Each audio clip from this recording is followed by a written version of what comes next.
یہ شرفا کا ہمیشہ سے وتیرہ رہا ہے.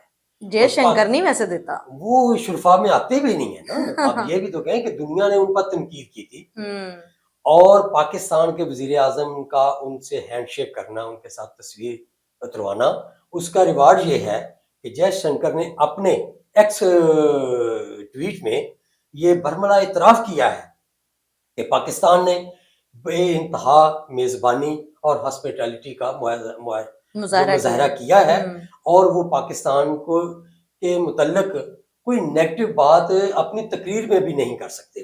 آپ کو معلوم ہونا چاہیے کہ انڈیا کا کوئی بھی عہدیدار جب بھی کسی بھی عالمی فورم پر تقریر کرتا ہے تو وہ پاکستان میں کیڑے ضرور نکالتا ہے. لیکن اس موجودہ کانفرنس میں شنگھائی تعاون تنظیم کے جو یہ اجلاس تھے, اس میں انڈین پرائم وزیر خارجہ کی اگر آپ تقریر سنیں تو اس میں پاکستان کے متعلق ایک بھی نیگیٹو لفظ استعمال نہیں کیا گیا. اس کی وجہ یہ بھی تو ہو سکتی ہے نا کہ وہ آپ کے گھر میں آئے ہوئے ہیں تو مجبوراً انہوں نے اپنے آپ کو اچھا پیش کیا. میں سمجھتا ہوں کہ نہیں, اچھا, یہ پاکستان کے مقام کو اکنالجمنٹ ہے. اچھا, پاکستان کی جو دفاع جس طرح مضبوط ہے, اور پاکستان نے عالمی سطح پر جس طرح اس کی ضرورت ہے. آپ دیکھیں پاکستان کا ایک الحمدللہ مقام ہے, آج تک دنیا میں کوئی بھی اس کو نہیں جھٹلا سکا. ہماری ایک ایسی پوزیشن ہے کہ دنیا کو ہماری ضرورت رہتی ہے اور رہے گی. ہمارے ایک طرف رشیا ہے, ایک طرف چائنا ہے, ایک طرف مڈل ایسٹ ہے, انڈیا ہمارا ہمسایہ ہے, افغانستان جیسے مسائل اسی بارڈر پر ہیں, تو پاکستان کو کیسے کوئی دنیا اگنور کر سکتی ہے؟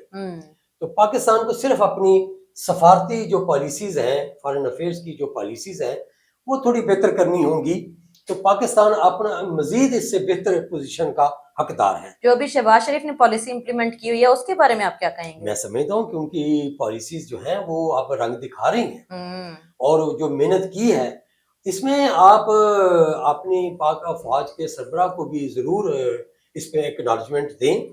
ان کا بھی کردار جو ہے وہ سپورٹنگ کردار ہوتا ہے. ہمیشہ پرائم منسٹر کو ایک سپورٹنگ کردار چاہیے, تبھی وہ دنیا کی آنکھوں میں آنکھیں ڈال کر بات کر سکے گا.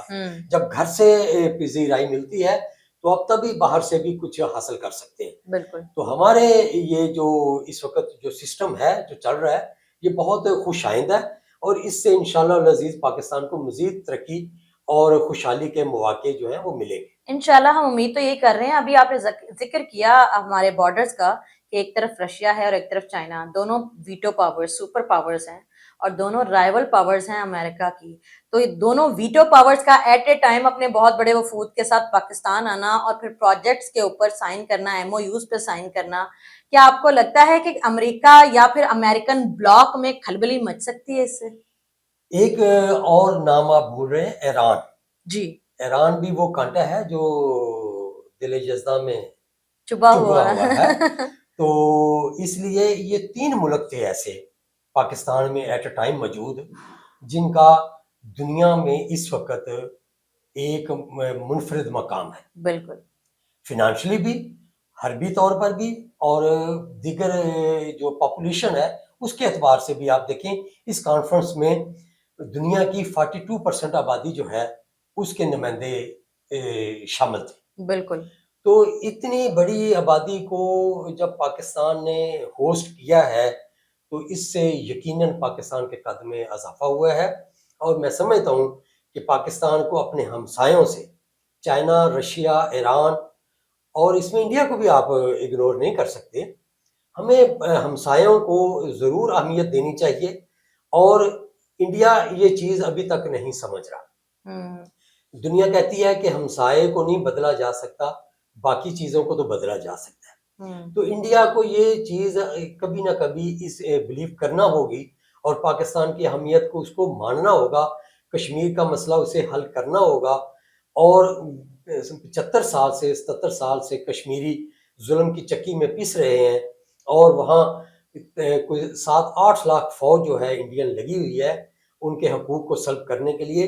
یہ حقوق انڈیا کو آخر کار دینے ہوں گے. سر کیسے ہو سکتا ہے؟ نیپال, بھوٹان جو ان کے ساتھ بالکل ریاستیں ہیں وہ ان سے تنگ ہیں, وہ پریشان ہے. بنگلہ دیش ان سے تنگ ہے. پھر وہاں منی پور جو ہے وہ اپنی علیحدگی مانگ رہا ہے، ناگالینڈ علیحدگی مانگ رہا ہے، خالستان والے جو ہیں پنجاب والے وہ علیحدگی مانگ رہے ہیں. ایسی سچویشن میں جو اپنے ملک کے عوام کو خوش نہیں رکھ سکتے، ان کے ساتھ بنا کے نہیں رکھ سکتے، آپ کیسے ان سے امید کر رہے ہیں کہ وہ اپنے ہمسایوں کے ساتھ بنا کے رکھیں گے؟ یہ اس کی انڈین حکومت کی بدقسمتی ہے ہوں کہ وہ اپنے تمام ہمسایوں سے اپنے جو تعلقات ہیں خراب کر چکا ہے. جی خراب کر نہیں رہا، خراب کر چکا ہے، اور اس کو اپنی پالیسیوں میں تبدیلی لانی ہوگی.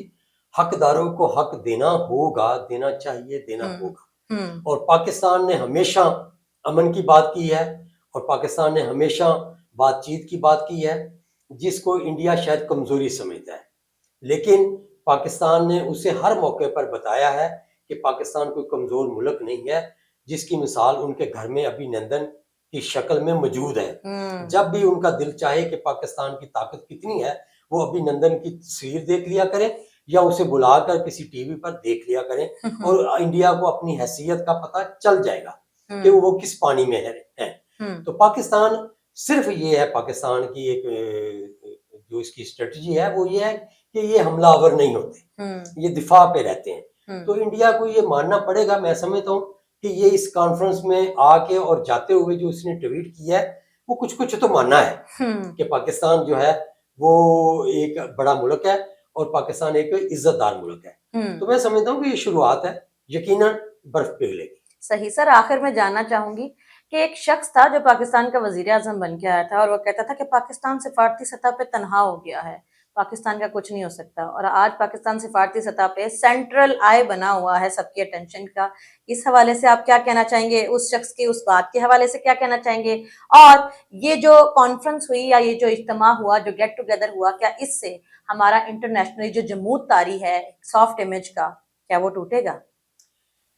آپ نے بہت اچھی بات کی. ٹوٹے گا نہیں، الحمدللہ وہ ٹوٹ چکا ہے. دنیا کی 42% آبادی کے سربراہوں کا یہاں آنا ابھی بھی کوئی شک رہ گیا ہے.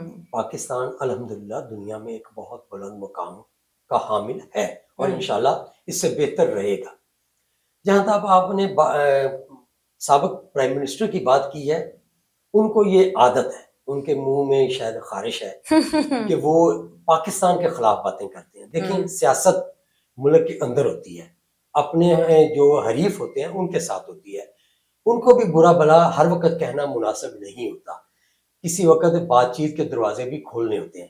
لیکن اپنے ملک کا امیج خراب کرنا، اپنے ملک کے خلاف بات کرنی، جس کی مٹی سے ہم پیدا ہوئے ہیں اور اسی مٹی میں ہم نے جانا ہے، اس کی تو ہر وقت ہمیں خیر مانگنی چاہیے.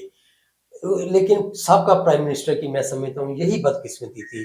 دنیا میں جہاں بھی انہیں خطاب کا موقع ملا، انہوں نے پاکستان کی ڈھونڈ کر برائیاں کی. پاکستان کے کسی شعبے کی انہوں نے کبھی بھی تعریف میں نے ان کے منہ سے نہیں سنی. جتنے بھی ہمارے ادارے ہیں سب ہی انہیں کرپٹ لگتے ہیں، جتنے بھی پاکستان کے سیاستدان ہیں وہ بھی سب کے سب انہیں کرپٹ لگتے ہیں. صرف وہ صادق اور امین ہے، ہوگی، انسان ہے، کوئی نہ کوئی کمیاں کوتاہیاں ہوں گی، ہم اس کو ڈینائی نہیں کرتے. لیکن ان کا ڈنڈیرا پیٹتے رہنا یہ بھی کوئی مناسب بات نہیں ہے. تو میں سمجھتا ہوں دنیا کے 42% آبادی کے سربراہوں کا یہاں آنا ہر چیز کا جواب ہے. دنیا کے یا انفرادی طور پر یا اجتماعی طور پر جتنے بھی اعتراضات تھے وہ میرا خیال ہے کہ اب دور ہو چکے ہوں گے، نہیں تو ہو جانے چاہیے.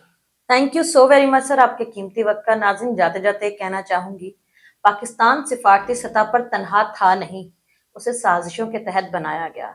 پاکستان سفارتی سطح پہ الحمدللہ دوبارہ سے ابھرنے لگا ہے. انشاءاللہ وہ وقت دور نہیں کہ معاشی طور پہ بہت مضبوط ہو کے پاکستان انشاءاللہ ایک بار پھر سے ایشین ٹائیگر بنے گا اور ترقی کے نئے مراحل طے کرے گا. آج کے آگہی سے سعدیہ خالد کو اجازت دیجیے، ملتے ہیں اگلے پروگرام میں اگلی کسی اچھی خبر کے ساتھ. تب تک کے لیے اللہ حافظ.